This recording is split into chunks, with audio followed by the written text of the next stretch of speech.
बंटी कबूतर और टुनटुनी सब्जियों की खेती किया करते थे। उनके घर के बाहर उनका छोटा सा खेत था। इस बार तो आपने बहुत सारी अलग अलग सब्जियां लगाई हैं। हाँ टुनटुनी, इस बार मैंने पहली बार कद्दू की सब्जी लगाई है। जब सारी सब्जियां आ जाएंगी तो हमें अच्छा खासा मुनाफा होगा। हाँ, लेकिन पहले हमें इन पौधों का अच्छे से ख्याल रखना होगा। हाँ, वो तो रखेंगे ही। मैं और आप कोशिश करते रहेंगे। टुनटुनी और बंटी कबूतर मिलकर अपनी सब्जियों के खेतों का बहुत अच्छे से ख्याल रखते थे। उनके खेत ही उन दोनों की कमाई का जरिया थे। धीरे धीरे उनके पौधों में सब्जियां लग गईं। ये देखकर वो दोनों बेहद खुश थे। लेकिन एक दिन टुनटुनी ने देखा कि घर का सारा राशन खत्म होने की कगार पर है। अजी सुनते हो, सारा राशन खत्म होने वाला है। आज आखिरी बार खाना बनाऊंगी। अच्छा, कोई बात नहीं, कल कुछ सब्जियां तोड़कर बाजार में बेच दूंगा, ठीक है? उस रात टुनटुनी और बंटी कबूतर सो गए। तभी तेज बारिश शुरू हो गई। बारिश के साथ तेज आंधी भी शुरू हो जाती है। मौसम अपना कहर बरसा रहा था। तभी एक बिजली की आवाज सुनकर टुनटुनी की नींद खुल गई। उसने बरसात की आवाज सुनी और अपने पति को उठाने लगी। अजी उठिए, उठिए, बाहर आंधी तूफान आया है। क्या? हाँ, आवाज सुनिए। जब बंटी कबूतर डाल पर आकर देखता है, तब तक तेज आंधी से सारे पेड़ पौधे उखड़ चुके थे। टुनटुनी, सारे पौधे उखड़ चुके हैं। हे राम! आप पहले अंदर आइए। बंटी कबूतर घर के अंदर आया और उसने दरवाजा बंद कर दिया।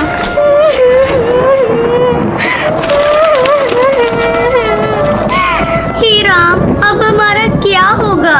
घर में तो राशन भी नहीं है। अब हमें भूखा रहना होगा। हे भगवान, तूने सारी मेहनत बेकार कर दी। अब मैं क्या करूं? अब क्या होगा? रो मत टुनटुनी, कुछ न कुछ जरूर होगा, लेकिन हमें भूखे मरने की नौबत नहीं आएगी। मौसम की मार से उनके सारे पौधे खराब हो चुके थे। ये सोचकर वो दोनों परेशान थे और सुबह हुई और मौसम का कहर रुक गया। आंधियां बंद हो गईं। फिर टुनटुनी और बंटी कबूतर अपने खेत में आए। यहाँ तो सब कुछ तितर बितर हो चुका है, सिवाय इस कद्दू के। तभी उनकी नजरों के सामने एक बड़ा सा कद्दू चमक रहा था।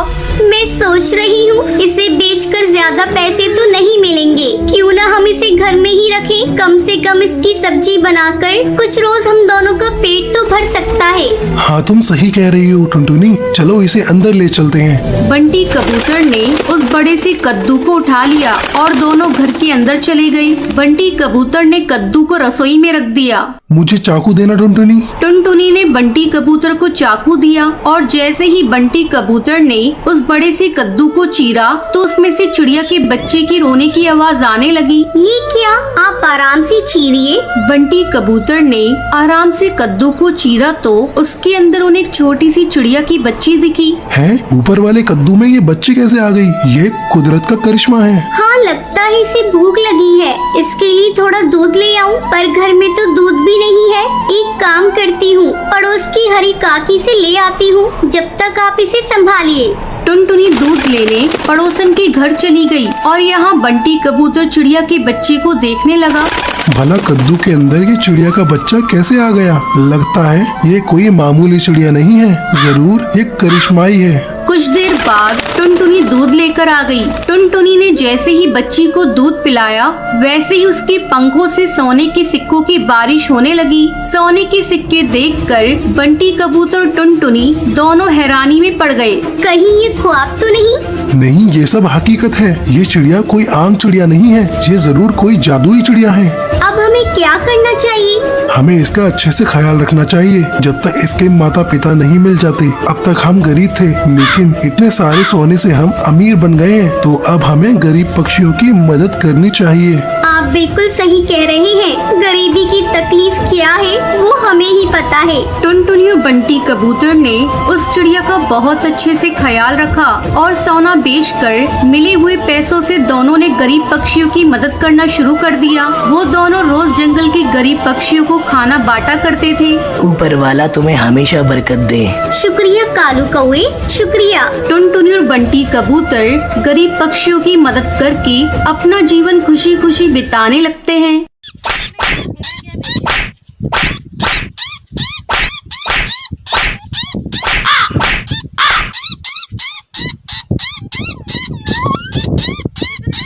समय की बात है। सुंदरवन जंगल में टुनटुनी चिड़िया अपनी सौतेली बहन पिंकी चिड़िया और अपनी सौतेली माँ रानी चिड़िया के साथ रहा करती थी। टुनटुनी की माँ टूनी चिड़िया की मौत कुछ महीनों पहले एक सांप के काटने के कारण हो गई थी।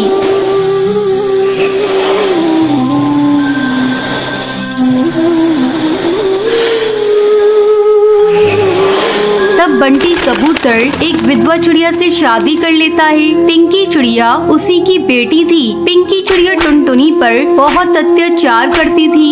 एक दिन टुनटुनी खाना पका रही थी, तभी पिंकी वहाँ आती है और टुनटुनी से कहती है, मैंने तुझसे चाय मांगी थी, तूने अभी तक मुझे चाय नहीं दी। दीदी ये देखो, मैं चाय ही बना रही हूँ, जैसे ही चाय उबल जाएगी मैं आपको लाकर देती हूँ। थोड़ी देर बाद टुनटुनी चाय लाकर पिंकी को देती है। चाय पीते ही पिंकी टुनटुनी पर चिल्लाने लगती है, ये तूने चाय कैसी बनाई है? इसमें तो चीनी बिल्कुल नहीं है, ले इसे तू ही पी ले। इतना कहकर वो उस चाय के प्याले को फेंक देती है। पिंकी चिड़िया का गुस्सा देखकर टुनटुनी रोने लगती है।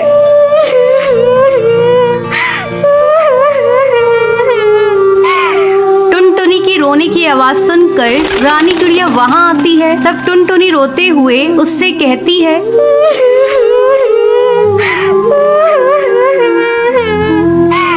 माँ ये देखो, दीदी ने सारी चाय फेंक दी। आहा, टुनटुनी तू मेरी बेटी की शिकायत मुझसे मत किया कर। चल अब चलकर सफाई कर। टुनटुनी को पूरा घोंसला साफ करना पड़ता है। दिन भर काम करने के बाद टुनटुनी रात को अपने घोंसले में जाती है और अपनी माँ की तस्वीर के सामने फूट फूट कर रोने लगती है।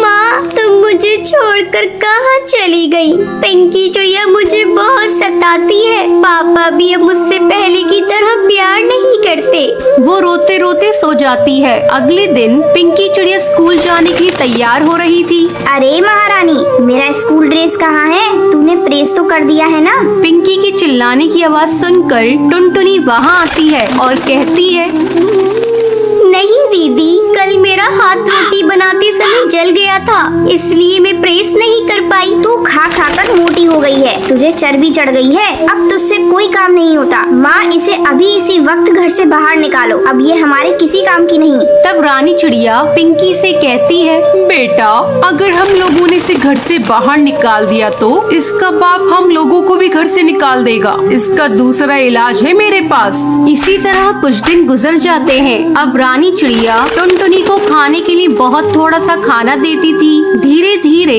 टुनटुनी कमजोर होती जा रही थी। एक दिन रानी चिड़िया टुनटुनी से कहती है, टुनटुनी जा कुएं से पानी भर ला, पीने का पानी खत्म हो गया है। माँ मैं कुएं से पानी कैसे निकालूंगी? मैंने कभी कुएं से पानी नहीं निकाला, मैं कुएं में गिर जाऊंगी। तू डरती क्यों है? तेरे साथ पिंकी चिड़िया भी जा रही है। हिम्मत करके टुनटुनी पानी भरने के लिए कुएं पर जाती है। जैसे ही वो कुएं से पानी निकालने लगती है, पिंकी चिड़िया उसे कुएं में धक्का देने के लिए जाती है। पिंकी चिड़िया का बैलेंस बिगड़ जाता है और वो कुएं में गिर जाती है। मुझे बचाओ, मैं डूब जाऊंगी। मुझे बचा ले टुनटुनी, मैंने तुझ पर बहुत अत्याचार किए हैं टुनटुनी, मुझे माफ कर दे, मुझे बचा ले किसी तरह से। दीदी तुम चिंता मत करो, ये रस्सी जल्दी से लो और ऊपर आ जाओ। पिंकी चिड़िया रस्सी पकड़कर कुएं से बाहर आ जाती है। उस दिन के बाद से दोनों बहनें खुशी खुशी रहने लगती हैं।